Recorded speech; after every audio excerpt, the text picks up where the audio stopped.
Muy buenas noches, gracias por la oportunidad. En esta ocasión, la edición número 115 del Spine Webinar, un evento que ya es una notoriedad internacional de Latinoamérica, donde se conecta cada vez 100, 140 personas todos los lunes. Un éxito bajo la coordinación del doctor Guzmán y el doctor Sosa, a los cuales agradezco la oportunidad de coordinar por tercer lunes consecutivo el bloque de abordajes retroperitoneales. Esta vez contamos con un experimentado y muy conocido cirujano colombiano, conocido de la casa y amigo de muchos países, el doctor Pablo Vela. El doctor Vela es un neurocirujano egresado de la Universidad Nacional de Colombia en Bogotá, AO Spine Fellowship en Denver, Colorado, Estados Unidos, el actual coordinador del capítulo de columna de la Federación Latinoamericana de Neurocirugía, es AO Spine International Faculty y jefe del Servicio de Neurocirugía y Cirugía de Columna, Clínica Los Rosales, Pereira, Colombia. Esta noche vamos a hablar sobre el tratamiento quirúrgico de la espondilolistesis degenerativa inestable, abordaje PRESOA. Muchas gracias, doctor Vela. Es la pantalla suya. Muchas gracias, Fernando, y un especial agradecimiento a Antonio, al doctor Enrique Guzmán por esta invitación. El año pasado también participamos en esta excelente iniciativa que es el Spine Webinar, que cuenta con la participación de muchos cirujanos y creo que ya es bastante conocida en muchos países de Latinoamérica y acá en Sudamérica. Así es que pues nos sobran las felicitaciones para Antonio y Enrique por tenernos tan activos los lunes de cada semana. Bueno, me han invitado a hablar de tratamiento quirúrgico de la espondilolistesis degenerativa, abordaje PRESOAS, comúnmente conocido como OLIF. Y eso es lo que vamos a hablar. Vamos a hablar de la experiencia que tenemos en este tipo de patología y cómo hacemos esta cirugía para lograr, pienso yo, uno de los mejores resultados que hay actualmente en la cirugía de columna. Estos son mis disclosures. En general, la espondilolistesis degenerativa es la causa probablemente más común de canal lumbar estrecho en los adultos. Muchos pacientes, especialmente mujeres, tienen este tipo de patología y recurren con mucha frecuencia a nuestra consulta para buscar ayuda y probablemente algún tipo de cirugía. Hay algunos aspectos que son muy importantes. Primero, es que la espondilolistesis degenerativa y también la espondilolistesis ísmica son más comunes en los pacientes con curvas de Russoli tipo 3 o 4. Hay un artículo de Lenke que dice que el promedio de incidencia pélvica en los pacientes con espondilolistesis degenerativa es de 58 grados y el promedio de la espondilolistesis ísmica es de 65 grados. Es decir, que también podría haber hay alguna relación en que los espondilolistesis degenerativas son más en tipo 3 y los de espondilolistesis ísmica son más en tipo 4. La inmensa mayoría, si no todos, son grado 1 o 2. Es muy excepcional que tengamos espondilolistesis degenerativas de grado 3 o 4. Lo importante cuando necesitan este tipo de tratamiento con artrodesis y descompresión es que sean inestables. Y la clínica es muy similar en la inmensa mayoría de pacientes. Son pacientes que comienzan con dolor lumbar, usualmente un dolor lumbar crónico que recibe muchos tratamientos, posteriormente dolor radicular y al final, cuando la enfermedad ha progresado lo suficiente para ocasionar un importante canal lumbar estrecho, pues causan claudicación. Esto es bastante común y bastante repetitivo en este tipo de pacientes. Ahora, una situación importante que está descrita en la literatura y creo que en la experiencia también lo hemos visto, es que usualmente cuando estos pacientes comienzan con dolor radicular, casi nunca se devuelven. El dolor lumbar puede ser tratado médicamente y evoluciona más o menos satisfactorio cuando es el único síntoma, pero una vez el paciente tiene dolor radicular y más cuando tiene claudicación, ya la posibilidad de retornar con tratamiento médico es muy baja y por eso estos pacientes son los que necesitan tratamiento quirúrgico. Las clasificaciones tradicionales que son el Mayer, ya dijimos que es grado 1, grado 2, el WITSE, que es en la etiología, es una espondilolistesis degenerativa, pero últimamente han salido estas dos clasificaciones. A mí me gusta la que yo llamo la francesa, que es basada en el balance sagital de los pacientes con espondilolistesis. La CARS, que es Clinical and Radiographic Degenerative Spondylolisthesis, es de Filadelfia, Estados Unidos.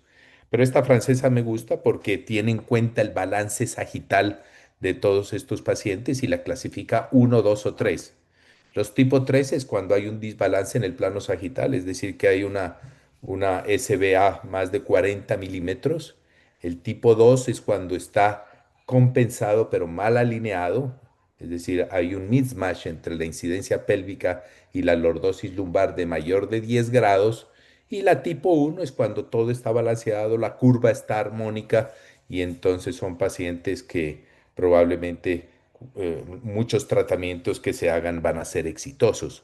Las más complejas pues son las tipo 2 y las tipo 3 que también la 1 y la 2 son uno A y uno B y ahora lo vamos a ver un poco con algunos ejemplos. Esto es un algoritmo para tratar de hacer eso, pero acuérdense que en esta clasificación y si la quieren poner en práctica, uno se hace tres preguntas. ¿Está balanceado el paciente en el balance sagital? Es decir, si tiene más de 40 o menos de 40 milímetros de SBA, de descompensación en el plano sagital. Si es sí, pues es una tipo 3. La segunda pregunta es si hay un mismatch mayor de 10 grados y si es sí es tipo 2 y si todas las respuestas son no, pues es tipo 1. Esta es la clasificación de CARS, las dejo solo la diapositiva para quien quiera estudiarla y mostrarla. Es un poco más sencilla que la anterior, pero tiene los mismos principios acerca del alineamiento cifótico o no de estos pacientes. ¿Qué tratamientos hemos hecho en la experiencia? Yo creo que muchos de los que están en el auditorio han hecho todo esto desde hace muchos años. El tratamiento médico, como dije al principio, pues está indicado cuando el paciente tiene lumbalgia, pero una vez el paciente comienza con radiculopatía, probablemente tarde que temprano va a terminar en cirugía. La cirugía puede ser descompresión sola y esa descompresión puede ser hecha abierta, microscópica, endoscópica, pero en general son espondilolistesis degenerativas estables. Y cuando ya es inestable, que es el tema de esta charla, pues hemos hecho artrodesis posterolateral, desde hace más de unos 25, 30 años. Posteriormente vino el PLIF, que eran dos cajas colocadas desde la parte posterior, no daba mucha lordosis, las cajas no eran muy lordóticas, era una cirugía bastante agresiva porque había que resecar las facetas de lado y lado. Posteriormente vino el ALIF, el ALIF tiene la desventaja en los pacientes con espondilolistesis degenerativa y es que muchos pacientes ya tienen aterosclerosis y la inmensa mayoría son L4, L5 y el riesgo de causar alguna trombosis arterioarterial pues se incrementa un poco. Y la cirugía que se realiza con mayor frecuencia en cualquiera de los escenarios de cirugía de columna pues es el TLIF, que lo hicimos durante mucho tiempo para este tipo de pacientes, pero que actualmente lo hemos dejado de lado. Ya personalmente casi nunca hago un TLIF, no solo en espondilolistesis degenerativa, sino en cualquier patología degenerativa de la columna. Y lo último, pues son el TransPsoas, que ya tiene, creo que unos 25 años o un poco más de haberse hecho, o tal vez unos 20 años, y el Olive o Presoas, que bajo la forma actual fue descrito en el 2012. Sin embargo, el doctor Michael Meyer, desde 1997, hacía lo que él describió en un artículo como o mini ALIF en L4, L5 y realmente es la misma técnica que utilizamos actualmente para hacer el OLIF.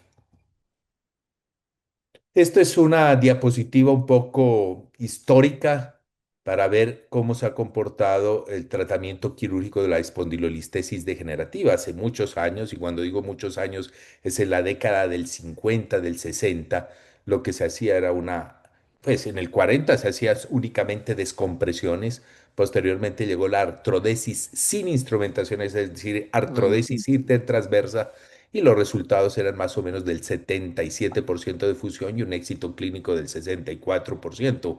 Actualmente estos números serían francamente inaceptables con las técnicas actuales. Posteriormente apareció la instrumentación posterior, los tornillos transpediculares, y miren cómo históricamente sube la fusión y sube el mejor resultado clínico. Y posteriormente, ya en la década de los 80, de los 90, aparecen las técnicas de fusión anterior y posterior, y mejora la tasa de fusión y mejora el resultado clínico. Esta es un artículo del 2005, fíjense ustedes. Actualmente es probable que haya mejorado un poco estos números, sobre todo en cuanto al resultado clínico, y algo que no sabíamos en esa época, y es el balance sagital. Realmente ni actualmente hay estudios prospectivos randomizados para analizar cualquiera de estas tipo de técnicas, no es fácil hacerlos. Ahora, de todas las técnicas de abordaje anterior o de fusión anterior, pues cada una tiene sus ventajas y sus desventajas, y cada uno de ustedes pues sabrá elegir la que mejor se acople.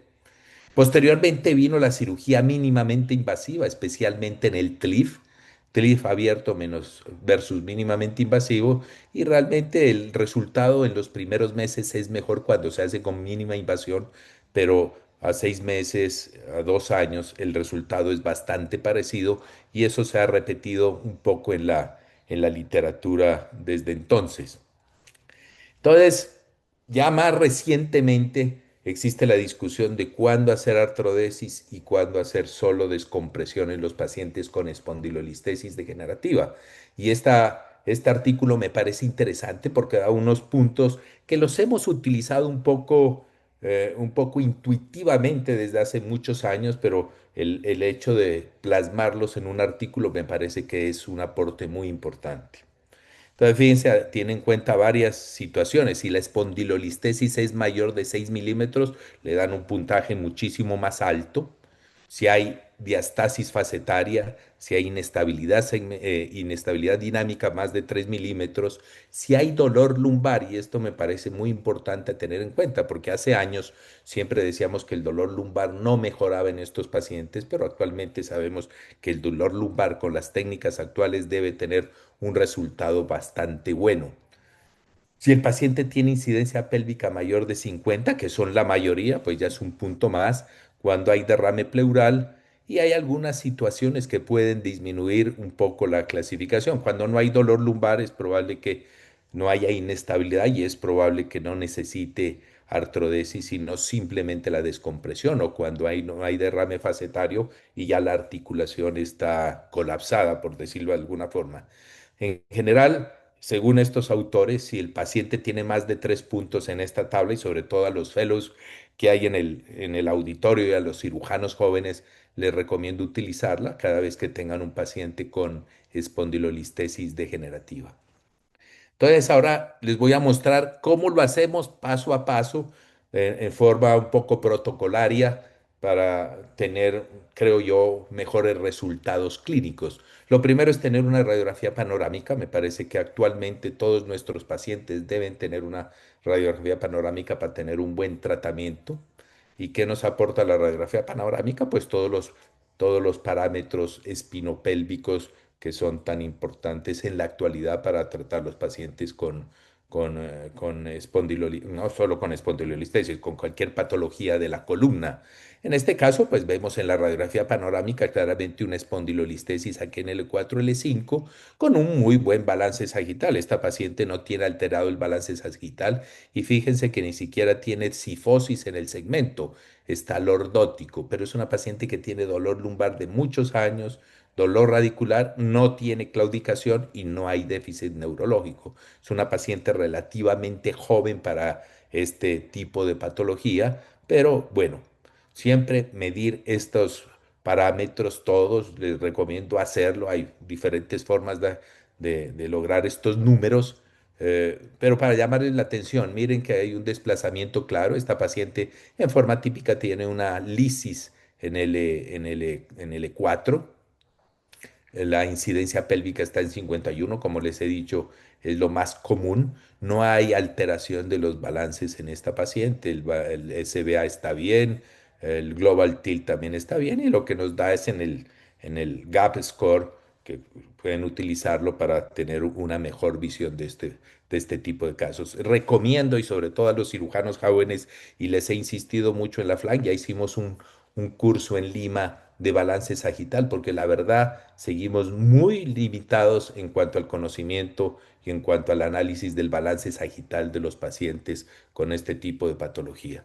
El segundo examen que pedimos son unas radiografías dinámicas de columna para ver qué tanto se mueve este segmento en este caso. Y fíjense que debemos medir siempre nuestros segmentos y de acuerdo a la clasificación o de acuerdo al score que les mostré hace rato, pues esta paciente es claramente inestable porque se mueve más de 3 milímetros el desplazamiento de L4 sobre L5. Entonces, fíjense que ya se va configurando un cuadro relativamente claro y que tiene relación con la patología de los pacientes. Finalmente, pues la resonancia magnética, que ya nos va a dar claramente por qué se producen los síntomas neurológicos en esta paciente. Y fíjense que ya les dije que tenía radiculopatía bilateral y lo vemos en los forámenes del E4 y L5 al lado derecho y al lado izquierdo, y no tenía claudicación neurógena, que es claro, el canal central no está estrecho aún en esta paciente. Y los cortes axiales pues nos van a determinar bien cómo están los forámenes. Miren los forámenes claramente estrechos. Las facetas no hay una gran derrame facetario y esto nos da una puntuación de 5 que es claramente inestable. Y el otro aspecto que es muy importante de analizar cuando vamos a elegir un abordaje anterolateral en estos pacientes es cómo está la ventana entre entre los vasos pélvicos y el psoas para saber si podemos por ese abordaje introducir una caja de Olive. En este caso tenemos aquí la arteria ilíaca común del lado izquierdo, la arteria ilíaca común del lado derecho, la vena ilíaca común derecha e izquierda. Lo importante analizar cuando uno ya tiene alguna experiencia en este tipo de abordajes es dónde está la vena, no dónde está la arteria, porque en general la arteria incluso puede estar muy pegada al psoas y es fácil de desplazar hacia la línea media para hacer un abordaje muy bueno. Pero si la vena nos impide este abordaje, pues la manipulación de la vena no es tan fácil en L4 y L5 y no podría elegirse otro tipo de tratamiento. Pero bueno, volviendo a la paciente, tenemos aquí el psoas y la ventana por donde podemos introducir nuestra caja, como lo vamos a ver posteriormente con un poco más de detalle. Este es el resultado final. Eh, Le colocamos una caja de Olive en L4, L5 y personalmente lo que yo hago son una técnica de Wilce para colocar los tornillos transpediculares. Ustedes pueden elegir la colocación de la vía posterior como quieran, abiertos, percutáneos, Wilce, en fin, yo creo que eso no cambia a largo plazo el resultado. Sin embargo, el Wilson me parece que tiene la ventaja de que es poco invasivo, es muy rápido y poca irradiación para el cirujano. Aquí el objetivo era simplemente alinear el segmento como queda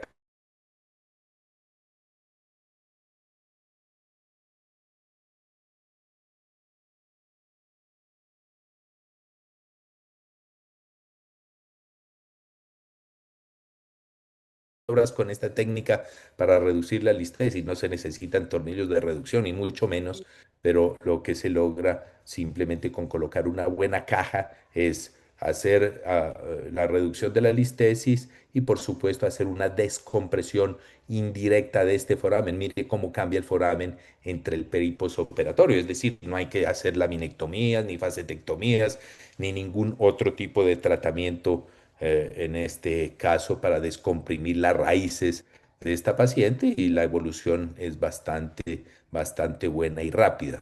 Entonces, en resumen, y ahora les voy a mostrar otros casos, ¿qué es lo que hacemos? Primero, en decúbito lateral derecho y de acuerdo al número de niveles que vayamos a hacer, una o dos incisiones. En las espondilolistesis clásicas, que es L4 y L5, pues hacemos una sola incisión de más o menos unos 3,5 centímetros. Hacemos un abordaje retroperitoneal presoas. El neuromonitoreo es opcional, yo casi nunca lo utilizo, pero sé que mucha gente lo utiliza. Un separador tubular, la disectomía, la colocación de la caja, la reducción de la listesis y por supuesto, y les insisto mucho en este concepto de la descompresión indirecta. Y en decúbito prono, en el mismo tiempo quirúrgico, yo no dejo los pacientes para un segundo tiempo quirúrgico, tampoco lo hago en single position, siempre coloco al paciente en decúbito prono, no es muy demorado hacer el flip entre el lateral derecho al prono, puede ser percutáneo, lo he hecho percutáneo, el Wilce que es mi favorito, o abierto. La mayoría es suficiente con la descompresión indirecta, pero algunos pacientes tenemos que hacer descompresión directa, en algunos casos bien seleccionados, algunos pacientes con osteotomías de Smith-Peterson, una descompresión en un segundo tiempo quirúrgico y reubicación de tornillos, pues como es cualquier riesgo en cualquier técnica quirúrgica que hagamos con tornillos transpediculares. Esta es la posición en decúbito lateral.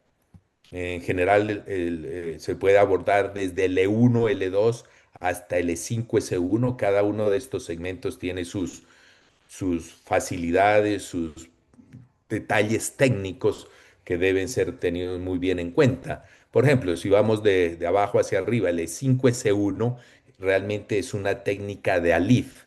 Es alif en posición de cúbito lateral. Así es que debemos analizar muy bien los vasos de estos pacientes para que podamos hacer esta técnica en los pacientes con patología L5S1.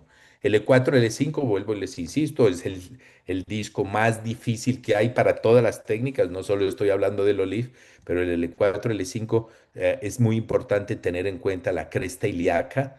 No es una contraindicación el hecho que tenga una cresta ilíaca derecha, uno puede irse más adelante hasta unos 8, 10 centímetros por delante de la línea vertebral anterior y se logra colocar bien la caja sin mayores dificultades. El E3, L4 probablemente es el más fácil y si me preguntan a mí por cuál disco comenzamos a hacer Olivio, diría que el E3, L4 es el más sencillo. ¿Por qué? Porque no estorba ni la reja costal ni la cresta ilíaca y se puede hacer un abordaje un poquito más posterior de tal forma que manipular el psoas va a ser mucho más sencillo.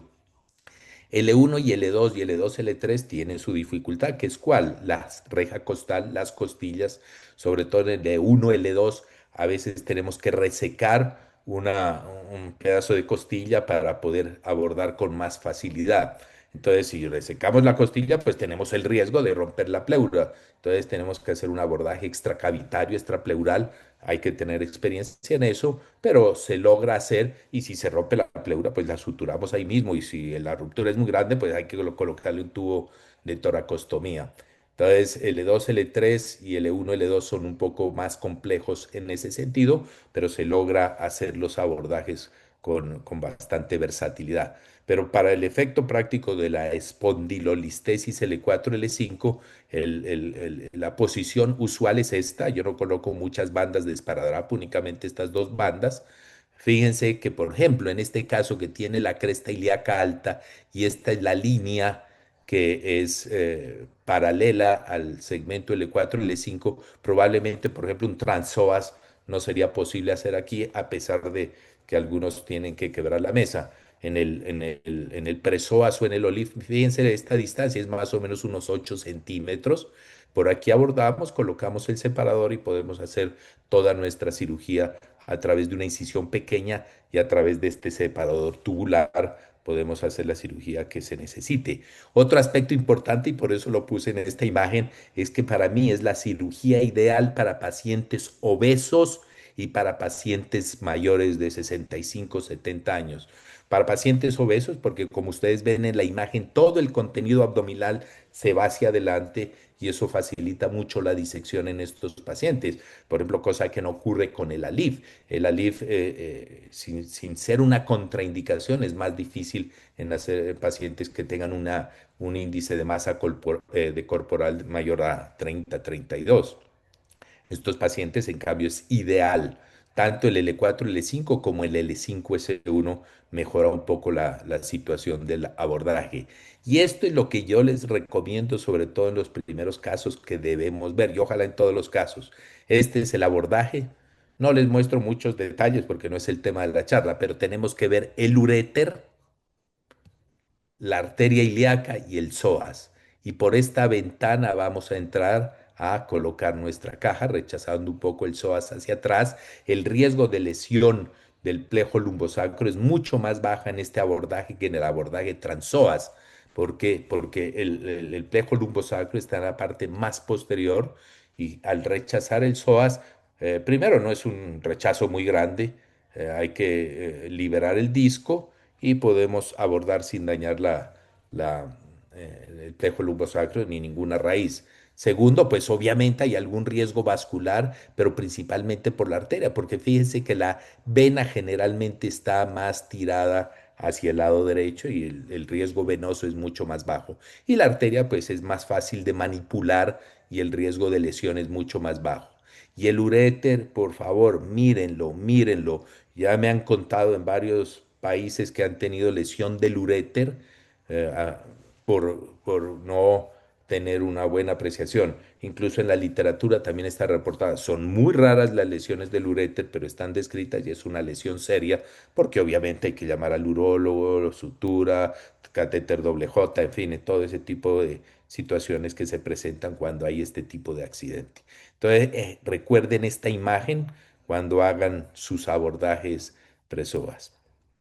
Este es un resumen de cómo lo hacemos, ya es repetición. Primero trazamos una línea en el borde anterior con un clavo de Kirchner en el borde anterior de las vértebras. Posteriormente sabemos, en este caso vamos a tratar dos niveles, L3, L4 y L4, L5.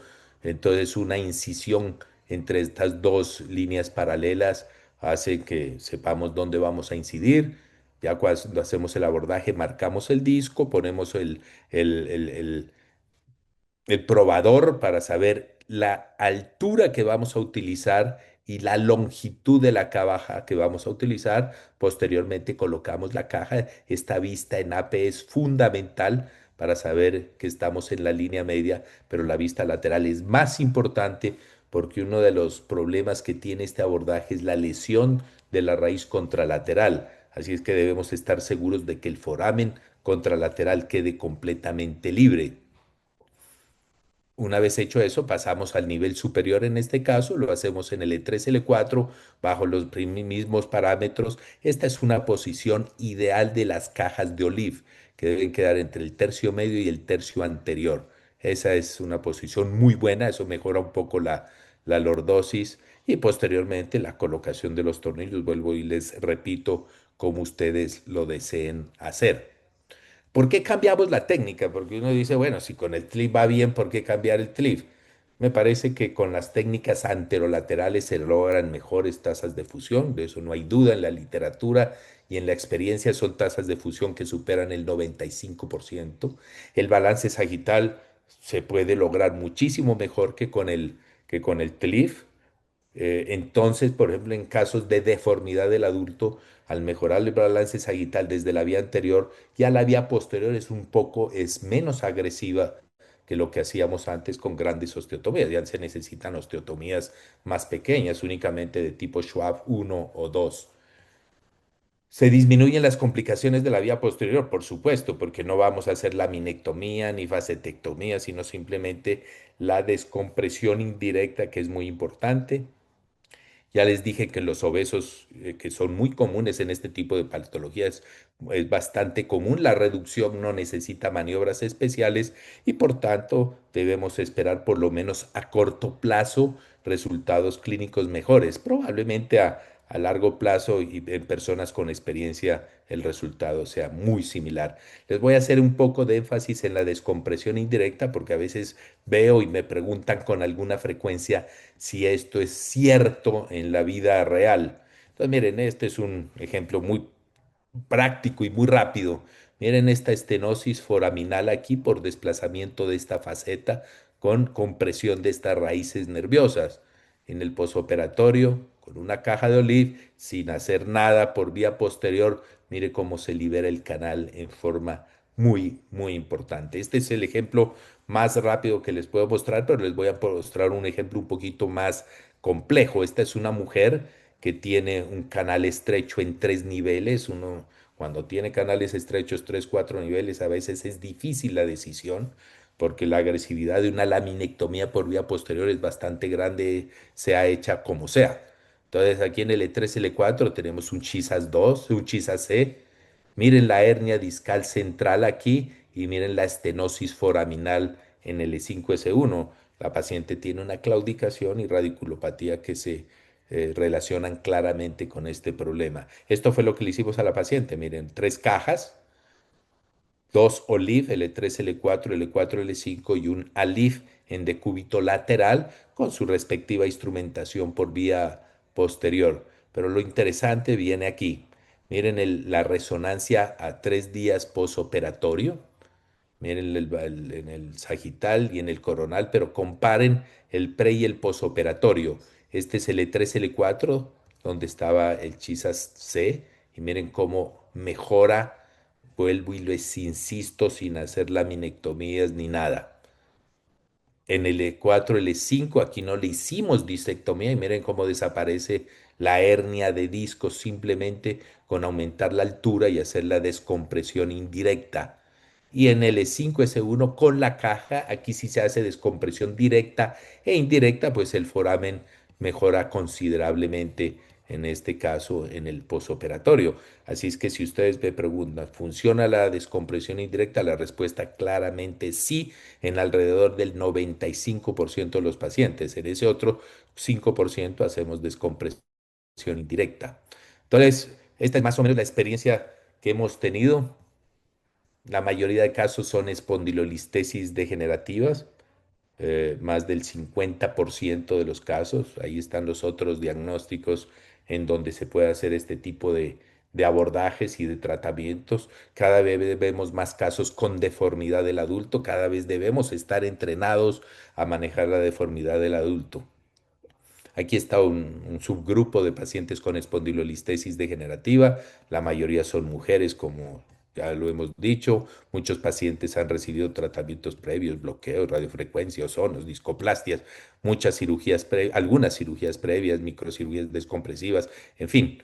Es una mezcla de pacientes, la edad entre 42 y 84 años, con un promedio de 63 años. El resultado es bastante bueno, la radiculopatía y la claudicación mejoran en forma muy importante, la lumbalgia mejora un poco menos, la hospitalización, y eso es muy importante, la hospitalización es mucho más corta. La mayoría de pacientes en 1 o 2 días están en su casa. Algunos pacientes con patologías más complejas necesitan una hospitalización más larga. Solo un caso requirió transfusión por una lesión de la ilíaca. Y entonces aquí les voy a mostrar unos casos. Si quieren y tienen preguntas o al final me hacen preguntas, no tengo ningún problema. Está un poco borrosa la imagen, pero ahorita la vemos con más detalle. Vuelvo y les insisto, la primera pregunta es si hay desbalance en el plano sagital. En este caso, claramente no hay. La segunda pregunta es cómo está la incidencia pélvica con relación a la lordosis lumbar. Aquí no tenemos problema. Y tercero, cómo está el pelvic tilt, a ver si estaba descompensado o no. En este caso es 1A, ¿por qué? Porque todo está balanceado, tiene una curva armónica, esta mujer de 63 años y tiene una listesis en L3, L4 de tipo degenerativo que es inestable en el en las radiografías dinámicas con una estenosis muy importante, con claudicación y con dolor radicular. Así es que esta es una paciente típica de probablemente las más frecuentes cuando no está alterada el balance sagital. Se le hace una cirugía que es bastante rápida, bastante eficiente y el paciente tiene una mejoría bastante importante en sus síntomas, con una hospitalización bastante corta y con una tasa de reintervención muy baja en el mismo segmento operado y baja relativamente en el segmento adyacente. Esto es a 4 años posoperatorio. Mire cómo se mantiene todos los parámetros en forma bastante adecuada, con una clínica que ha evolucionado bastante bien en esta mujer de 67 años. Si nos vamos un poquito un poquitico más complejos, son estos que son los menos comunes, por lo menos en mi experiencia, son los menos comunes. Son los pacientes que tienen un balance sagital bastante aceptable, pero que tienen cifosis en el segmento. Entonces, por eso se clasifican como 1B. Está balanceada la columna, pero está cifótico el segmento en este caso el E4, L5, y eso es lo que se llama 1B. En la radiografía dinámica, otra cosa llamativa es que también tiene una discopatía degenerativa en el E5S1 con una inestabilidad clarísima en el E4L5, es decir, requiere cirugía en la resonancia magnética, canal estrecho, con discopatía con cambios MODIC. El paciente pues necesita cirugía claramente y esto es lo que le hicimos. Le hicimos un OLIF en L4, L5, no se redujo completamente la listesis, pero hay mejoría en el segmento, en la cifosis del segmento, y en el E5S1 le colocamos una caja de ALIF en decúbito lateral, y esto es un seguimiento a 1 año donde se mantienen todos los parámetros en forma bastante adecuada y hemos logrado un buen balance. Este es un seguimiento a más largo plazo, a 18 meses, ya está fusionado el L5S1 y el L4L5 ya ha mejorado mucho la densidad a través de la caja. Este es más complejo, entonces ya son pacientes que, fíjense ustedes, una incidencia pélvica de 44 y una lordosis lumbar de 32, es decir, ya el paciente está compensando y tiene un pelvic tilt de 26, es decir, ya tiene retroversión pélvica. Entonces es una cirugía que necesita un poco más de detalle. Está cifótico el segmento, está hipolordótica la columna lumbar, entonces no podemos hacer una cirugía sencilla y probablemente todo por vía posterior podría necesitar alguna osteotomía un poco importante. Entonces, esta paciente es tipo 2B. ¿Por qué? Porque ya tiene un mismatch mayor de 10 grados y tiene una pelvic tilt mayor de 25 grados. Además tiene laterolistesis, que es una cosa frecuente, y además tiene un foramen muy estrecho en el E3, L4, que probablemente es la causa de la radiculopatía en este tipo de pacientes. Entonces les muestro esta imagen transoperatoria por lo siguiente. Fíjense que la caja del E4, L5 había quedado bastante bien, pero aquí sigue algo sifótico y uno no debe quedar contento con este alineamiento, no por la no reducción de la listesis, sino por la cifosis que persiste ahí. A esta paciente le hicimos una osteotomía de Smith-Peterson por vía posterior en el E3, L4 y fíjense que se logra una mejoría muy importante en todos los parámetros. Ya la diferencia entre la incidencia pélvica y la lordosis lumbar es cero y mejoró mucho la lordosis segmentaria y el pelvic tilt que estaba en 26 pasó a 10 grados. Entonces fíjense que estas herramientas todas no son excluyentes. A veces hay que combinar la cirugía abierta con la cirugía de menor invasión. Este es un seguimiento a largo plazo donde se mantiene muy bien la lordosis lumbar que habíamos logrado. Finalmente, esta es una paciente que claramente está más complicada que las anteriores. Allá está cifótico aquí. Hay unos segmentos bastante cifóticos. Hay hipolordosis lumbar. Hay una inestabilidad clara en el E3, L4 y el E4, L5. Fíjense la fotografía clínica de esta paciente. Entonces, si ustedes la ven de arriba abajo, tanto la radiografía como la fotografía clínica, tiene hiperlordosis cervical, hiposifosis dorsal, hipolordosis lumbar y la retroversión pélvica y algo de flexión de la rodilla y escoliosis también un poco menos importante, pero que hay que resolver. Este caso no se puede resolver como cualquier espondilolistesis degenerativa. Necesita mayor análisis y necesita un poco más de cirugía más grande porque si no nos vamos a quedar cortos y el resultado no va a ser bueno. Otra cosa importante es el gas dentro de los discos. Cada vez que veamos gas dentro de los discos, uno sabe que va a ser capaz de colocar una muy buena caja para mejorar la lordosis de estos pacientes. Aquí está la resonancia magnética, que es típica en estos casos, y esto fue lo que le hicimos. Le hicimos tres cajas de OLIF, L3, L4, L2, L3, L3, L4 y L4, L5. Y fíjense, no es sino ver la fotografía clínica para saber que la paciente, pues por lo menos está más contenta que en el preoperatorio.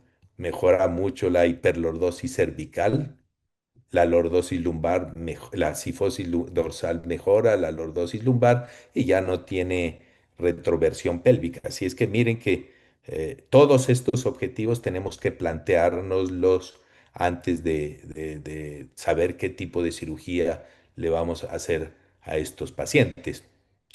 Aquí les muestro las complicaciones que hemos tenido, que son el 13%, pero la inmensa mayoría de complicaciones son transitorias. Tuvimos un caso, ya se los describí hace rato, de lesión de la ilíaca común izquierda eh, por un error de interpretación de la resonancia magnética en los primeros casos que tuvimos. Dolor en el miembro inferior, tal cual se mira en el transoas, pero es menos intenso, menos frecuente y más transitorio. Dolor radicular contralateral en un caso, compromiso simpático también como en el ALIF, infección profunda en un caso, pero de la vía posterior, no de la anterior, infección superficial también en un caso. Segmento adyacente ya hemos tenido, claro. Subsidencia también es relativamente frecuente, pero todas estas subsidencias fueron asintomáticas. Así es que todas estas complicaciones no las debemos esperar, pero hay que saberlas manejar, saberlas esperar y probablemente el resultado va a ser transitorio. En conclusión, podemos decir que con este tipo de abordaje logramos resultados clínicos al menos similar a otras técnicas, pero yo personalmente creo que son bastante más, es una técnica bastante más rápida. El paciente tiene una hospitalización más corta y probablemente a largo plazo también, por ejemplo, el síndrome de segmento adyacente en la enfermedad del segmento adyacente es menos común. La descompresión indirecta creo que es una inmensa ventaja de los abordajes anterolaterales, es inmensísima porque mucha de la morbilidad de los pacientes añosos con este tipo de problemas de canal estrecho de espondilolistesis se deben a las laminectomías, facetectomías, descompresiones de los forámenes, en fin, así se hagan con microscopio o incluso con over the top endoscópico. Entonces creo que la evolución es más rápida. La tasa de complicaciones es baja, tasa de reintervenciones bajas y el balance sagital que tanto les he insistido durante esta charla lo podemos lograr en forma bastante rápida y bastante efectiva con esta técnica. Bueno, muchas gracias, Fernando. Gracias, Pablo. Excelente disertación. Vamos a abrir la posibilidad de preguntas. Yo te voy a hacer unas para comenzar. Pablo, en promedio, ¿qué tamaño de longitud de las cajas usa? Más o Mm. menos entre ring apofisario y ring apofisario, uno cree que La- hay cerca de 25 milímetros. ¿Qué longitud de cajas de forma promedio usas? yo diría que el 70-80% de las cajas son de 50 milímetros de largo. O sea que El, pasas de un lado a el- otro, de un lado a otro. Tienen que quedar bicorticales. Eso es bien importante para evitar la la subsidencia. Así es que subsidencia. es un dato bien, bien importante a tener en cuenta durante la cirugía. Hay algunos que son de 60 milímetros y algunas mujeres de baja talla de 45 milímetros, pero la gran mayoría son de 50. En cuanto a la altura, la inmensa mayoría son de 10 y 12 milímetros de altura, muy rara vez de 14 y muy rara vez de 8 milímetros. Y la angulación entre 6 y 12 grados. No utilizo cajas hiperlordóticas, no hago la técnica descrita por Juan Uribe, que es el ACR, no me gusta. Si tengo que mejorar un poco más el balance sagital por vía posterior, prefiero hacer una osteotomía que hacer ACR con cajas hiperlordóticas. Así es que ese es más o menos el resumen del tamaño de cajas que utilizamos. Esa era la otra pregunta. ¿Cuándo, o si no lo haces, cuándo escoges manejar el ligamento sagital común anterior en un estilo de ACR? Por ejemplo, el paciente ese, el último, el complejo, en vez de hubieses podido probar con una caja con mucho más lordosis, abriendo el ligamento. ¿Qué opinión tienes sobre esto? Dijiste Mira, algo Fernando, que casi nunca no. hago ICR. No creo que sea una técnica que sea necesaria. Si uno, estas tres cajas, las tres son de 12 grados. Ahora, es bien importante tener en cuenta, no que una caja de 12 grados no es que mejore la lordosis 12 grados, no es matemático. Una caja de 12 grados mejora entre 6 y 8 grados. Esta paciente creo que tenía 30 grados de mismatch y entonces digamos que ahí logramos, no sé, 25, 30 grados con estas 20 grados, pero la posición en decúbito prono, y eso está demostrado claramente, mejora más o menos si uno coloca bien el paciente 11 grados, porque es que ahí ya aflojamos toda la deformidad. Ya en este caso, pues es una listesis, no es una escoliosis, pero ya se afloja, entre comillas, la deformidad sin necesidad de haber abierto el ligamento vertebral común anterior, y entonces el paciente lo colocamos en decúbito prono y mejora otros 11 grados la lordosis. Entonces, por ejemplo, en este caso no tuvimos necesidad de hacer osteotomías de Smith-Peterson por vía posterior como si lo tuvimos que hacer en el caso anterior. Entonces, no es fácil tener una regla general, pero va dependiendo de caso a caso. La mayoría de estos pacientes son bastante móviles y entonces la vía anterior logra resultados que son bien satisfactorios, digamos. El ACR no me gusta, ¿por qué? Porque hay que colocar cajas muy grandes de angulaciones de 18 o 20 grados y a esas cajas para que no se desplacen hacia adelante porque se les retiró el ligamento común anterior, pues hay que colocarles tornillos o placas y eso ya dificulta. Y hay descrito también que por la hiperlordosis se puede comprimir las facetas atrás y hacer también estenosis y terminan también un poco, no en osteotomías, pero sí en facetectomías o en descompresión de los forámenes. Eso también hay que tenerlo en cuenta. Ok, la otra pregunta es, teóricamente con el abordaje que es más lateral que el abordaje anterior y que no involucra una aponeurosis tan fuerte como la aponeurosis del recto anterior, ¿consideras que este podría ser más predisponente a herniaciones de la pared abdominal? ¿Sabes que no? Extrañamente yo cuando comencé pensé que yo he tenido de este tipo de hernias en ALIF, pero en OLIF no recuerdo ni un solo paciente con este tipo de hernia, a pesar de lo que acabas de decir, de que la poneurosis es muchísimo más delgada y que prácticamente la fascia transversalis es nula. Pero yo creo que es porque los tres músculos, las tres capas musculares, y eso es muy importante en la técnica, el oblicuo externo, el oblicuo interno y el transverso, hay que manejarlos con mucho cuidado. Nada de monopolar, no coagular, simplemente disecar y abrir digitalmente el nervio para que al final los músculos vuelven a su posición. Para mí esa es la explicación de por qué no vemos o no hemos visto, seguramente algún día se irá a presentar algún caso, este tipo de hernias posoperatorias, ¿no? Perfecto. Hay 113 participantes en el salón. No sé si alguien quiere hacer una pregunta a través del chat Ahí o está levantando la Martín. mano. Martín está Sí, levantando la mano. sí, Doctor Pablo. Martín, Pablo, antes que nada, pues bueno, no me sorprende para nada la calidad de tu presentación, ¿no? Ya nos conocemos desde hace muchos años, así que pues como siempre la calidad de tu presentación es muy buena. Te quería preguntar algunos detalles que me han pasado a mí. Por ejemplo, cuando estás haciendo una instrumentación, por ejemplo, tres, cuatro niveles, si tienes el último disco, el dl cinco s uno, que está disminuida la altura y que ya ves cambios facetarios, aunque no sea en ese momento el que te está produciendo dolor, ¿lo incluyes dentro de la instrumentación? No me cabe la menor duda, sí lo incluyo. Sobre todo cuando son instrumentaciones largas por deformidades, así no vaya a pasar del E1 hacia arriba.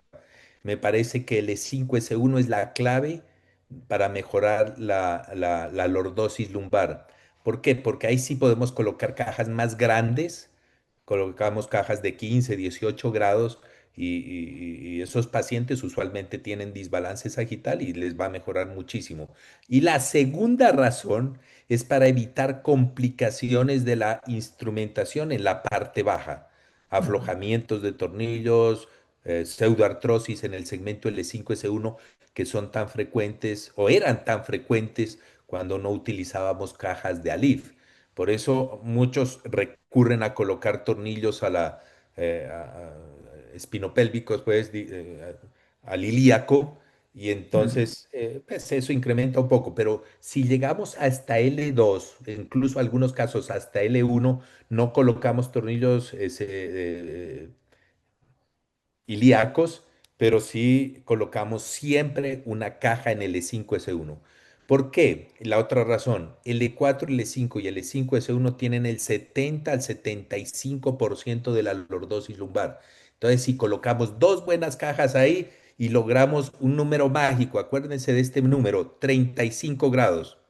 Si ustedes logran 35 grados en el posoperatorio, en el segmento L4, L5, L5, S1, vamos a tener una tasa baja de complicaciones tanto en la instrumentación inferior como en la superior. Oye, Pablo, estamos comentando acerca de patología que ya se presenta en adulto, pero empezamos a ver mucha escoliosis degenerativa, además de la listesis, pero ya en pacientes de 75, 80 años, que la verdad la calidad del hueso no es tan buena como para tolerarnos una instrumentación. ¿Qué tomas en cuenta a la hora de decidir esto lo hago o no lo hago? ¿Lo instrumento o no lo instrumento? ¿Cuáles son tus criterios para decir a este paciente no lo instrumento? Claro, la mayoría de estos pacientes tienen mínimo osteopenia y muchos Ujú. tienen osteoporosis. Lo ideal es que ya hayan recibido tratamiento, estén recibiendo tratamiento, idealmente con teriparatide para su osteoporosis. Pero muchos de estos pacientes pues van a necesitar cirugía porque ya la claudicación les afecta mucho su calidad de vida. No tanto el dolor lumbar, sino la claudicación. Y estos pacientes con escoliosis degenerativa pues van a requerir una cirugía grande. ¿Qué tips tengo yo para evitar las complicaciones en los pacientes osteoporóticos? Primero, las cajas. Me parece que es fundamental. Una cosa es poner tornillos transpediculares con un disco alto o incluso ni muy alto, pero que se mueva y la posibilidad de aflojamiento de ese tornillo va a ser alto. Y otra cosa muy diferente si le logramos colocar unas buenas cajas que soportan esos discos, colocarlas bicorticales y segundo, que mantenga muy bien la lordosis, porque eso también es clave. Segundo, no utilizo tornillos con cemento. No me gusta la técnica, prefiero utilizar tornillos de diámetro grande, ojalá mayor de 6,5 milímetros, pero que sean lo más largo posibles. Y ojalá esos tornillos que tienen doble rosca, que tienen una fuerza de pull-out mucho más alta. Ojalá sean bicorticales, convergentes en el sentido coronal y divergentes en el sentido sagital, excepto el último. El último no me gusta colocarlo muy divergente porque termina uniéndose al disco superior y eso también es un riesgo para que hagan PJK. Entonces, no utilizo tornillos cementados, utilizo tornillos gruesos bicorticales, ¿está? Y siempre cajas. Las cajas disminuyen mucho la tasa de complicaciones en pacientes osteoporóticos. Así el paciente, Martín, haga algo de subsidencia, que son subsidencias usualmente asintomáticas, pero se estabiliza toda la columna anterior y posterior y evitas las complicaciones del tornillo. Sí, sí me ha tocado que desarrollen subsidencias, aunque como dices, la mayoría de estas subsidencias son asintomáticas, o sea, las podemos ver radiográficamente. Y a veces Sí. podemos ver un segmento adyacente, pero también asintomático. Ah. No sé, regularmente ahí procuro aguantarlos y si da síntomas, intervengo, pero si no hay síntomas, si nada más es la imagen, yo prefiero no intervenir ahí. No sé Totalmente de tu acuerdo. criterio. No, totalmente de acuerdo. Una cosa es el síndrome del segmento adyacente y otra cosa es la enfermedad del segmento adyacente. Ujú. Si es el síndrome solo radiológico, no necesita cirugía. Y muchos terminan fusionándose, un poco sifóticos, pero terminan fusionando con el correr Ajá. del tiempo. Ujú. Oye, otra cosa que a mí me ha tocado ver cuando tú pones los cortes axiales, se ve mucho y eso me llama mucho la atención de lo que es la degeneración grasa y la gran Mm. hipotrofia muscular, que eso muchas veces para la recuperación del paciente tengo que luchar para otra vez reactivar al paciente a tener actividad, porque cuando ya nos llegan, aquí al menos es mi experiencia de que cuando ya nos llegan es porque llevan tiempo sin caminar, tiempo sin actividad física, mucha degeneración grasa, mucha hipotrofia muscular, entonces me cuesta trabajo volver a reactivar a esos pacientes. No sé tu experiencia en esto. No, eso es un problema real, pero desafortunadamente no tiene mucha solución preoperatoria, porque no conozco el primer paciente que haya mejorado su sarcopenia antes de la cirugía. No es difícil, no, creo que es imposible. Yo no sé si hay alguien que haya demostrado eso. Eso es lo primero.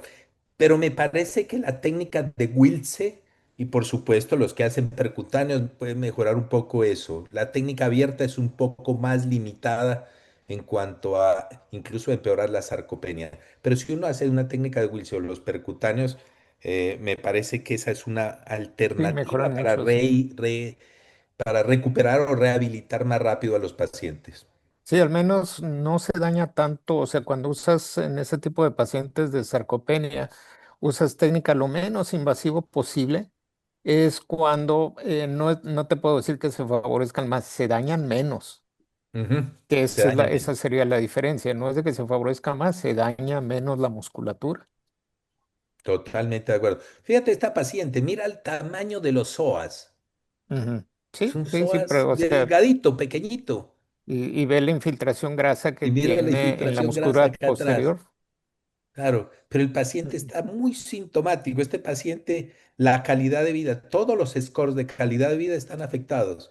Y claro, la rehabilitación es lenta, pero se logra. Por eso les muestré la radiografía clínica posoperatoria. Parece otra paciente, pero es la misma. Pero es un año después de la cirugía, ¿no? Probablemente al principio costó trabajo un poco la rehabilitación, pero son pacientes que y eso está demostrado en la literatura, a pesar de que son cirugías realmente costosas, el costo-beneficio favorece a este tipo de pacientes. Ok. Bueno, de mi parte yo le dejo espacio para gente que quiera hacer Ujú. más preguntas, no sé, doctor Sosa Guzmán, el doctor Bellera. Sí, Yo, yo tengo Pablo, sí, una recomendación técnica en el momento en el que estás colocando la caja para huir del foramen contralateral en la maniobra de ortogonal, paralelización. Tiene un nombre la maniobra. ¿En qué ortogonal. momento la empiezas a hacer? ¿En cuando vas en la mitad de la caja? O sea, ¿tienes algún tip para comenzar a cambiar la dirección de la caja? Sí, ese es uno de los riesgos más incómodos de esta técnica quirúrgica. Uno realmente se llama maniobra ortogonal. Eh, Uno debe comenzar a hacer la maniobra ortogonal desde que coloca el primer bisturí. Es decir, si uno se va oblicuo en la dirección en la dirección del disco, pues va a terminar en el foramen contralateral. Entonces, desde que comienzas a hacer la disectomía, comienzas a mover el bisturí para colocarlo lo más perpendicular posible al disco intervertebral, desde ese momento. Posteriormente, cuando introduces el shaver, que es para preparar los discos, los platos superior e inferior, también haces la maniobra ortogonal. Y finalmente, cuando colocas la caja probadora, esta caja, tienes que estar seguro, yo diría a los 5 o 6 milímetros de introducir la caja, ya comenzar a hacer el movimiento lo más ortogonal, lo más dirigido perpendicularmente al cuerpo vertebral. Esa es la forma de evitar esa complicación que es bastante incómoda. Eh, pero es eso, hacer la maniobra ortogonal y tenerla en mente desde el comienzo de la cirugía. Incluso puedes pegar hasta la cresta, ¿no, maestro Vela? No hay problema, Pegar hasta la cresta y ahí bajarla dele. una vez que se ha metido un poco. Sí, bien pegado a la cresta ilíaca, no hay problema para evitar esa complicación. Ahora, ¿qué hacer cuando pasa eso? La caja no sale. Es imposible, así sea con el extractor, retirarla al mismo sitio. No es posible hacerlo. Yo he tenido algunos casos que he revisado y de otros colegas y que han tratado de sacar la caja y esa caja se ancla tanto que no sale. La mejor recomendación, que es lo que hice en el caso mío, fue entrar por detrás en el mismo tiempo quirúrgico y con un impactor desde atrás, haciendo una laminectomía, presionar la caja hacia adelante. Y ojalá hay que descubrirlo en el transoperatorio. He operado dos pacientes de otros colegas que desafortunadamente pasaron unos días, entonces el dolor radicular es bastante severo y tuve que retirar la caja por el lado derecho, abordaje que es bastante más difícil, pero eso fue la única forma que pudimos solucionar el problema. Pero Es- bueno, eso ya son... Esa de la impactada me tocó a mí. Ah, sí, mire. Doc, yo tengo una pregunta ahí en cuestión. Yo entiendo perfectamente y comprendo que ganamos lordosis con el prono, ¿verdad? Pero ¿qué recomendación usted nos da? Porque hay amantes del single position. En mi caso no, pero ¿qué recomendación nos da usted entre una diferencia que nos puede decir el prono nos ayuda en esto a diferencia del single position en este abordaje? Claro. El single position pues tiene la gran ventaja de que se puede trabajar al tiempo, dos cirujanos, uno haciendo la caja y otro colocando los tornillos por vía posterior. En general lo que utilizan los que hacen single position son tornillos percutáneos. Entonces hay dos formas de hacerlo. Una, que es la más clásica, que es hacerlo todo en decúbito lateral. En ese caso, lo súper importante es colocar el paciente lo más en el borde posterior de la mesa, porque colocar los tornillos que quedan inferiores, la inclinación es muy alta y si lo colocas el paciente un poco adelante en la mesa, pues vas a tener una gran dificultad en hacer ese problema, en resolver ese problema. Entonces, esa es una. Yo he visto la técnica, no la hago. Sangra bastante porque no es fácil controlar la hemorragia, si sean tornillos percutáneos a través de esas pequeñas incisiones. Yo lo que he visto es que pues tiene un sangrado importante. Se necesita experiencia para colocar los tornillos que quedan inferiores.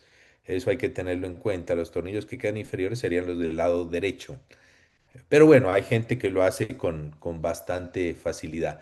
Y la otra forma es hacerlo todo en prono, colocar la caja, esa sí es transoas, y el otro pues va colocando los tornillos percutáneos en posición prono, pero la colocación de esa caja no es tan fácil porque en la posición prono pues ya no queda el músculo en la misma imagen que tenía antes de la cirugía y se descuelgan un poco los nervios y el plejo lumbosacro y el músculo y podría haber un poquito más de incidencia de complicaciones ahí. La desventaja de hacerlo como yo lo hago, que es volteando al paciente, es que se gasta un poco más de tiempo, se gasta, entre comillas, un poco más de dinero, que hay que volver a lavar el paciente, hay que poner nuevos campos y tal, pero no se gasta mucho tiempo. Yo tenía alguna discusión con alguien que hace single position que me decía que se demoraba 40, 45 minutos volteando el paciente. Usted lo vio, nosotros no nos demoramos ni 7 minutos volteando el paciente y ya tenerlo listo hacer el abordaje posterior. Pero la inmensa ventaja para mí es que esa lordosis que se logra en el prono me parece que es muy útil para lograr el resultado de los pacientes. Muchas gracias, doc. Finalmente, Pablo, yo creo que eso no es la clave de estas cirugías. Son modificaciones Ujú. un poco bonitas y buenas, pero que no cambian mucho el resultado final del paciente. Pablo, ¿te atreverías en un hueso, en un buen hueso, en play calcificados, a hacer un standalone? No, he hecho standalone con tornillos anteriores solo en segmento adyacente cuando el balance está muy bueno. Eh, pero si el balance no está muy bueno, casi que independiente de que tenga una esclerosis tanto del plato superior o inferior, prefiero alargar la instrumentación por vía posterior. Lo he hecho standalone en unos dos o tres casos, uno de dos niveles y otros dos de un solo nivel. No han fracasado, han ido bien, pero no me parece que sea Yo no lo recomiendo, pues, hasta que no aparezcan, no sé, más artículos que lo justifiquen, porque pues finalmente yo creo que ese tipo de conductas sí necesitan un soporte basado en la evidencia un poco más alto, pero sí lo he hecho en tres casos. Si Doctor, hay alguna otra pregunta por el chat, yo, levantando la mano, pidiendo el micrófono, yo le por preguntaba en favor. cuestión fíjese que a mí me sigue gustando la técnica que me ha enseñado del prono, pero bueno, ya tengo mi primer complicación en OLIF, se extubó el paciente, doc. Yo creo que, y fue el último que he operado, se nos extubó un paciente obeso, incluso me dio trabajo llegar, al L4, pero bueno, se puso una caja, fue la última que le mandé, la realidad es que quedó Sí, muy bien colocada, pero creo que un error ahí de coordinación del equipo, eso yo quiero comentarlo, hay que tener una coordinación muy claro. importante de todo el equipo y más en el paciente obeso. Se nos extuvo el paciente y pues bueno, ya sabe, se Ah, hace broncoespasmo y sí fue complejo, que bueno, claro. al final afortunadamente se recuperó el paciente, le pusimos los tornillos y le fue muy bien, de verdad, crean, pero bueno, quiero compartir esa experiencia de que al momento de hacer el prono, el último paciente que he operado se nos extuvo. Ujú. Lo que acabas de anotar me parece que es clave, Antonio. Se debe tener un equipo bien coordinado. em, el anestesiólogo debe saber qué es lo que tiene que hacer. Un par de auxiliares de enfermería que movilicen los brazos para que pasen sin dificultad y las personas que vayan a hacer el movimiento en la parte inferior donde más pesa el paciente, pues que sea todo bien coordinado. Eso es súper clave. Primero para que no se extuben, nunca me ha pasado la extubación, pero lo que sí me ha pasado es que se arrancan las venoclisis, se salen las venoclisis al momento de voltear, ¿no? El doctor Oscar tiene la mano levantada. Sí, buenas noches. Doctor Pablo Vela, doctor Oscar Martínez de Monterrey, de acá en los Tontis, que estamos en este webinar. Yo le quiero preguntar, doctor, eh, nosotros en el hospital donde trabajamos, Hospital Universitario de Monterrey, cuando queremos hacer una vía anterior, ¿qué es lo que hacemos? Vía anterior sobre L5S1 nada más. Me ha tocado hacer tres cirugías así, tratando de sostener el 360 grados.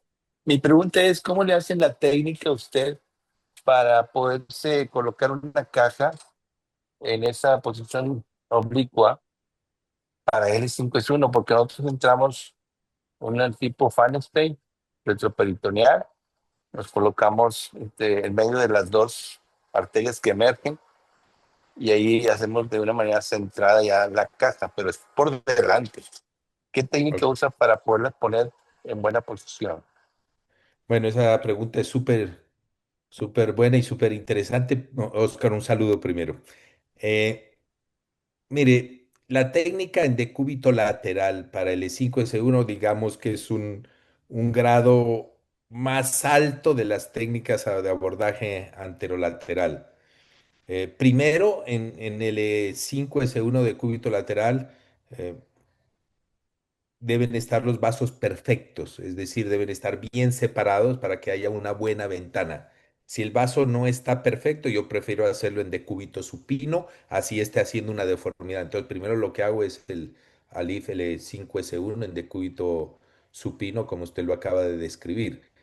Pero si los vasos están bien y uno se puede ahorrar un tiempo en eso, pues hace una incisión igual que como estamos marcando aquí, pero simplemente marcando el E5S1. Generalmente, como el E5S1 tiene mayor lordosis por algunos pacientes de mayor incidencia pélvica, pues la incisión va a ser un poco más grande y tratar de hacerla un poco más anterior. Ahora, la técnica es exactamente igual, solo que uno tiene que cambiar en la cabeza de que no le va a llegar de frente al disco, sino que le va a llegar de lado. Entonces, para colocar la caja hay que hacer un movimiento bien de angulación para que la caja se tire hacia el lado izquierdo. ¿Por qué? Porque una de las complicaciones, o no complicaciones, mal resultado de esa técnica es que la caja queda muy al lado derecho. Entonces ese es un detalle súper importante. Segundo, si el paciente tiene espondilolistesis ísmica y el paciente tiene una incidencia pélvica mayor de 65 grados, esa técnica no es buena. Es preferible hacerlo por la técnica supino. ¿Por qué? Porque entonces quedaría una inclinación tan grande que es difícil colocar la caja. Entonces, son detalles, no sirve para todos los pacientes. Es ideal para los pacientes con deformidad del adulto, como le dije al doctor Tejeda, en pacientes con deformidad del adulto, donde siempre colocamos una caja en L5S1. La técnica, digamos que anatómicamente es lo mismo, pero hay que cambiar la mentalidad del cirujano para hacerlo mejor. El separador también es diferente, ahora que me acuerdo. El separador que yo utilizo simplemente son dos valvas, una hacia arriba, que la fijamos con un pin, y una hacia abajo que le da la vuelta al sacro y se ancla al sacro y no necesita ninguna fijación. Muy bien, muchas gracias. La última duda, doctor, es ¿qué caja y qué tamaño es ahí en el 5S1? Ya que es un modelo anatómico diferente. Ah, las cajas de Alif sí son cajas grandes, cajas casi siempre de 12, 14 milímetros de altura, usualmente de más de 12 grados de angulación, 12, 15, 18 grados. Siempre que se va a hacer vía posterior, colocarle al menos uno o dos tornillos de fijación. Nunca se me ha salido una caja, pero es mejor colocarle un par de tornillos ahí de fijación anterior, rellena con buena cantidad, ojalá de injerto autólogo, sino de injerto de matriz ósea, Pero y estar realmente, seguro, que es el otro problema, estar seguro de que se hizo descompresión directa, es decir, resecar los bordes posteriores del cuerpo de L5 y de C1 para que la caja quede bien, bien fija, ¿no? Porque pues, si queda Claro. disco y no vemos bien la parte posterior, la posibilidad de expulsión de la caja es más alta. Agradezco mucho, doctor. Muchas Oscar, gracias. pero realmente Sí, es una LIF, ¿eh? Realmente es una Es una caja de LIF, Alif. Nada más que es la LIF. el maestro Oscar a lo mejor está confundido que porque a lo mejor lo mete oblicuo. No, no, no. Realmente Ah, es un no. Alif, doc. Simplemente Ah, de, que el de, no. doctor lo de hace, anterior a posterior. sí, de anterior a posterior. Nada más que algunos lo conocen como Exalif, ¿no, maestro Vela? Sí, Pero es creo que Alif. los que Es una hacen Alif. con Nuvasive lo conocen como, perdonen nombrar la casa, la ca- Mire, por ejemplo, esta caja de Alif es colocada de esa forma. Mire, se coloca la caja. Sí, Estas sí. dos son cajas de Olive Ujú, y esta caja realmente es de Alif, Alif. pero en la misma posición, en decúbito lateral. Por acá creo que había otro caso, si no me falla la memoria. Este, mire, Sí, ya veo. que son cajas de Alif. Con dos tornillos ahí de fijación. Aquí le pusimos uno, mira, un solo. Que la caja queda bien firme, se le coloca un solo tornillo. Pues ya le vamos a colocar los tornillos transpediculares, así es que el riesgo de salida de esas cajas es muy bajo. El doctor Guzmán tiene la mano alzada. Sí, doctor Pablo Vela y todos los participantes, creo que es una charla muy dinámica, muy asertiva y creo que estamos en el punto clave o exacto de cómo manejar una patología de la columna lumbar con este tipo de abordajes anterolaterales. Si bien es cierto, nos queda claro que para poder hacer este tipo de técnicas, como decía el doctor Pablo Vela, pues necesitamos pues un estudio panorámico, estudio dinámico, para hacer la medición del balance global que tiene cada patología en particular, como la espondilolistesis o que tenemos una espalda plana, una cifosis, y ver igual desde la cervical qué características o qué comportamiento va a tener a la hora de que nosotros vamos a hacer una instrumentación, si es Alif o si es Olif. De todo lo que ya comentaron, yo nada más le quisiera agregar a usted de qué tan importante es el corredor de Olif para la toma de decisión en el corte axial de la resonancia magnética, para saber exactamente la posición que guarda la arteria con el psoas, si éstas se comportan de alguna manera diferente, y si usted considera que el criterio va a ser OLIP, independientemente del corredor o la distancia o el margen que tiene usted con la arteria con el psoas, o prefiere utilizar ya otra técnica por la cuestión de riesgo, porque en la literatura sí mencionan mucho ese corredor oblicuo en el cual las distancias tienen que ir mayor de 1 centímetro, y sobre todo también las características del SOAS, como que son como que esos tips para determinar, o usted con la experiencia que tiene, usted diga, creo que este corredor puede ser ideal para que yo pueda entrar con un OLIF. Y la otra pregunta es que una vez que yo tengo los parámetros espinales o espinopélvicos en relación a la forma que le da en el gap de lo que tiene que corregir, las cajas para usted son indiferentes, si son de 12 grados, 15 grados, 6 grados, porque yo lo que quiero buscar es que un PA me coincida con una lordosis lumbar. ¿Hay alguna diferencia en esos criterios que usted tiene ya de las mediciones en relación al uso de las cajas? Y la otra es en relación al corredor de OLIP. Gracias, doctor. Muchas gracias, doctor Enrique. Sí, mire, este ejemplo es típico para lo que usted acaba de decir. El corredor es muy importante, pero vuelvo, e insisto, es el corredor entre la vena ilíaca y el psoas. ¿Por qué? Porque fíjese que este paciente, por ejemplo, mire dónde tiene la arteria ilíaca común del lado izquierdo y mire dónde está el psoas.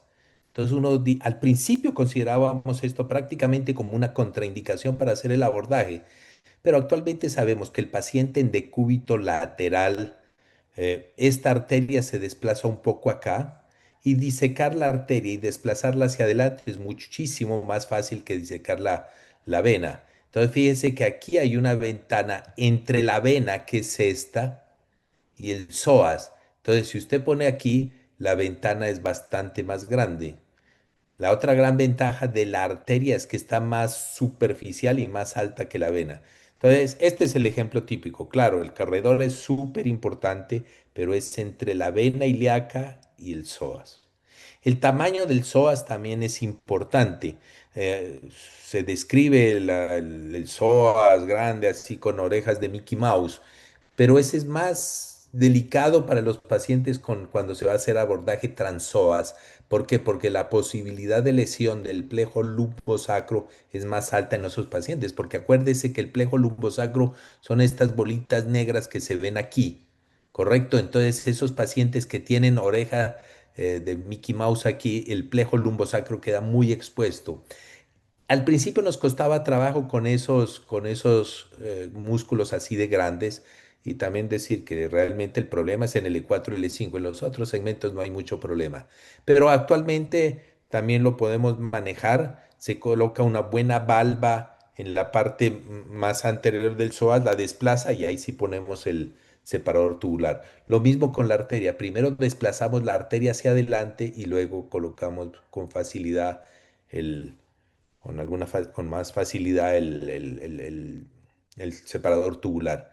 Así es que esas dos anotaciones con respecto al corredor. Es muy importante, pero es importante la vena, no tanto la arteria.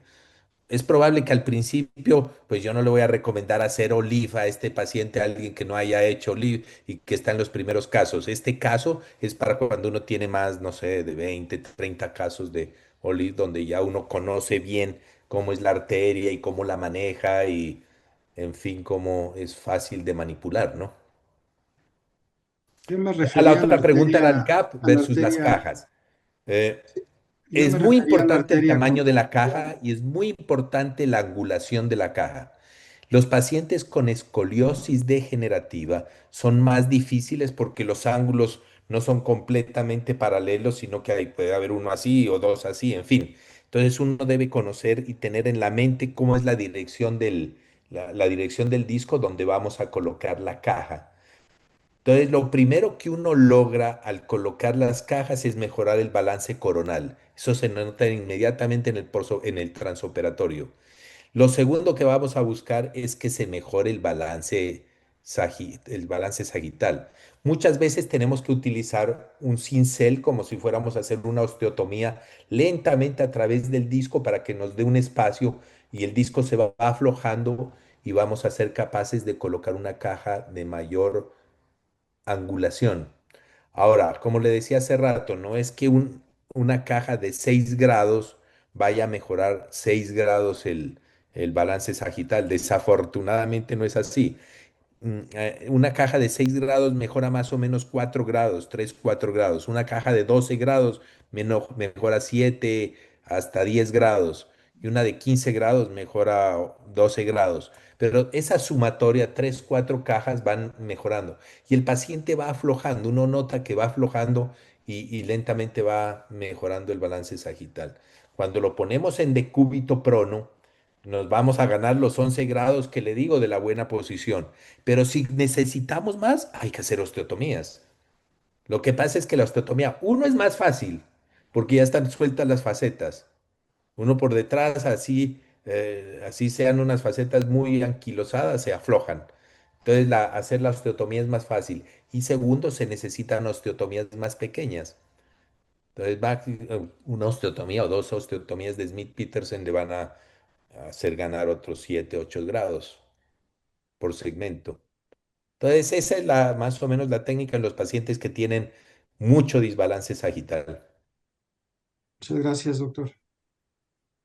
Pablo, en ese mismo caso del corte axial del psoas alto, no haces ningún gesto con el bipolar desinsertando algo del psoas o colocando tu separador al hueso, empujando el psoas hacia lo lateral es suficiente como para que después coloque el, el separador.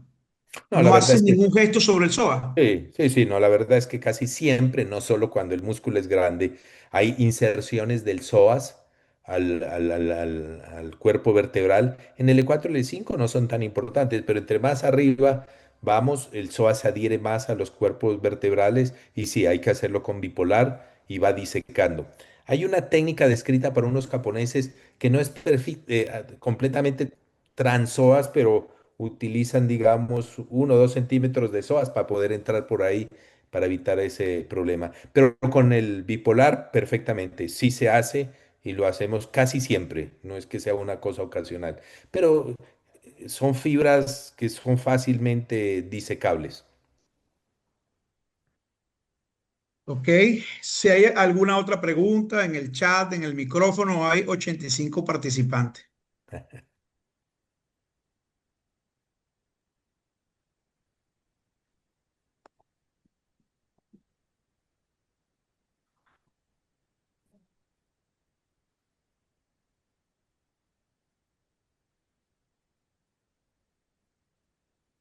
Adelante, doctor Fernando Bellera, para despedir esta excelente plática del doctor Pablo Vela. Si nos hace Bueno, usted el favor. no queda más que agradecer y felicitar al doctor Vela por su acostumbrada calidad en sus ponencias. Agradecer a los organizadores de esta edición número 115 del Spine Webinar, a las 118 personas que en algún momento se conectaron y los invitamos para el próximo lunes a las 8 horas PM de México para la última edición de este bloque de abordaje retroperitoneales a la columna lumbar. Muchísimas gracias a todos, que tengan feliz noche y nos reencontraremos acá el próximo lunes. Un abrazo, Pablo. Muchas gracias, un Que abrazo estés a muy bien. todos. Buenas noches a Gracias a todos. Antonio y Enrique, Martín, un Pues, abrazo y todos los amigos que estuvieron ahí conectados. Un abrazo grande. muchas Hasta luego. gracias por Pablo Vela. Buenas noches.